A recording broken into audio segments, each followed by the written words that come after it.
Hello दर्शकों, हम अपने यूट्यूब चैनल के माध्यम से आप सभी दर्शकों का स्वागत करते हैं और मेरा वीडियो देखने के लिए बहुत बहुत धन्यवाद भी देते हैं।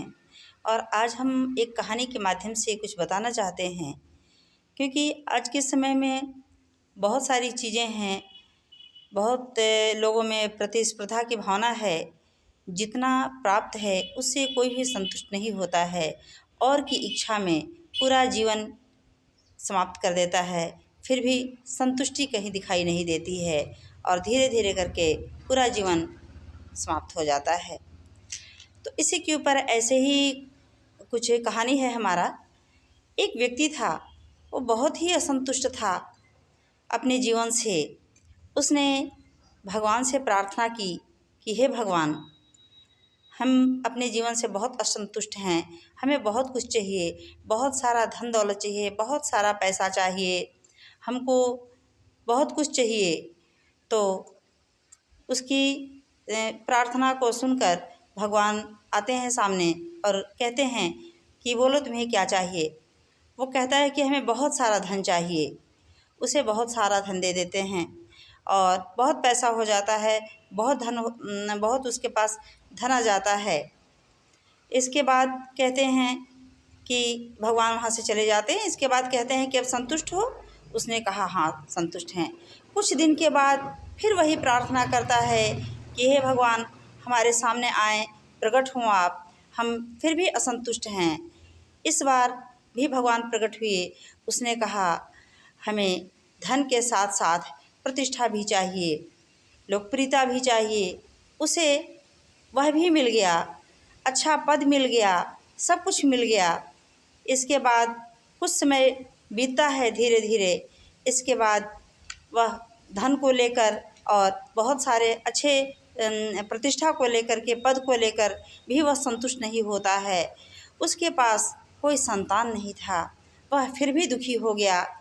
उसने कहा कि हे भगवान, हमारे इस धन को भोग करने वाला कोई संतान नहीं है, ये सारा चीज़ किसके लिए है? आप आइए और हमें संतान की भी प्राप्ति कराइए। भगवान इस बार भी प्रकट होते हैं और कहते हैं कि बोलो तुम्हें क्या चाहिए। वह अपनी बात को रखता है। भगवान कहते हैं कि अच्छा ठीक है, चलो हमारे साथ, तुम्हें हम कुछ दिखाते हैं, बताते हैं। भगवान ले जाते हैं। जाते जाते रास्ते में एक व्यक्ति मिलता है, वृद्ध व्यक्ति। उसके पास बहुत सारा धन संपत्ति रहता है, फिर भी वो दुखी रहता है।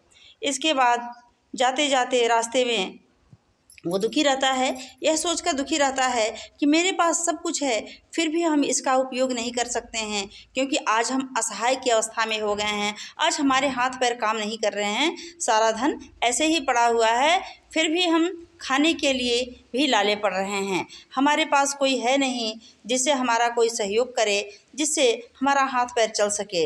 यह सोचकर वह दुखी रहता है। थोड़ी दूर जाते ही भगवान उसको अपने साथ ले जाते हैं, उस व्यक्ति को। और थोड़ी दूर जाते ही एक व्यक्ति मिलता है।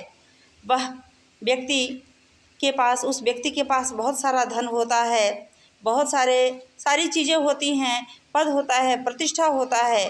फिर भी वह व्यक्ति बहुत दुखी होता है, क्योंकि उससे जब पूछा गया कि क्यों दुखी हो, तो वह व्यक्ति कहता है कि हमारी पत्नी की मृत्यु हो गई है, हमारे साथ में इस धन का उपभोग करने वाला और सुख का साथी कोई भी नहीं है, इसलिए हम दुखी हैं। हे भगवान, हमारी पत्नी को जिंदा कर दीजिए। वह भी व्यक्ति दुखी होता है। ऐसे ही जाते जाते बहुत सारी चीज़ें मिलती हैं। वह व्यक्ति कहता है कि बस अब भगवान, अब हमें आगे नहीं जाना है, हम आपकी बातों को समझ गए। क्योंकि व्यक्ति की जो इच्छा होती है वह असीमित है, इसकी कोई सीमा नहीं है। यही करते करते पूरा जीवन समाप्त हो जाता है, फिर भी व्यक्ति के अंदर संतुष्टि नहीं आ पाती है। तो जो प्राप्त है वही पर्याप्त है। उसका आगे बढ़ने के लिए निश्चित रूप से हम प्रयास करेंगे, परंतु जो समय चल रहा है उसका पूरी तरह उपयोग करेंगे, उसका पूरी तरह उपभोग करेंगे और आनंद के साथ हम आगे बढ़ेंगे। क्योंकि चलते रहेंगे तभी हम विकास की ओर जाएंगे, तभी हम अपने जीवन को जी पाएंगे, जी सकेंगे। और रुक जाएंगे, हमारी इच्छाएं अनंत हैं, उसकी पूर्ति न होने के बाद यदि हम असंतुष्ट होकर वहीं रुक जाते हैं या हमेशा असंतुष्टि व्यक्त करते रहेंगे तो हमारा जीवन कभी भी सुखमय नहीं हो पाएगा।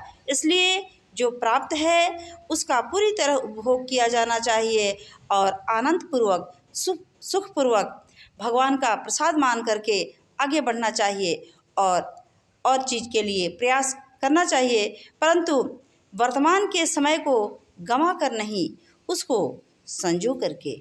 यदि मेरी कहानी अच्छी लगी तो शेयर करिए और कमेंट बॉक्स में कमेंट भी करिए कि आपको कहानी कैसी लगी। धन्यवाद।